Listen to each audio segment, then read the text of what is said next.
Friends, কেমন আছো সবাই? আমি নূপুর লাঞ্চ ভিডিও নিয়ে তোমাদের সামনে। আজ লাঞ্চে দেখো আমাদের বাঁধাকপির তরকারি, সব একসাথে মশলা দিয়ে টমেটো দিয়ে চাপিয়ে দেওয়া হয়েছে।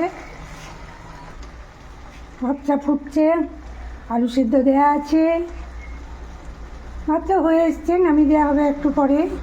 এই যে মিক্সিতে পোস্ত, আজ কাঁচা পোস্ত হবে, তাই এখন বাটবো না, খাবার 10 মিনিট আগে বাটবো। পোস্ত তো চাই আমাদের মাস্ট।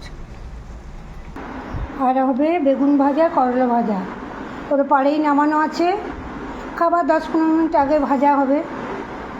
একবারে কেটে ধুয়ে নুন হলুদ মাখিয়ে ফুস করে ছেড়ে দেওয়া হবে কড়াই, গরম গরম ভাতে খাওয়া হবে।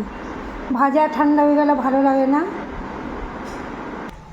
আজকে আমাদের বাঁধাকপির তরকারি, ওখানে ভাত হচ্ছে, আলু সেদ্ধ ভাত,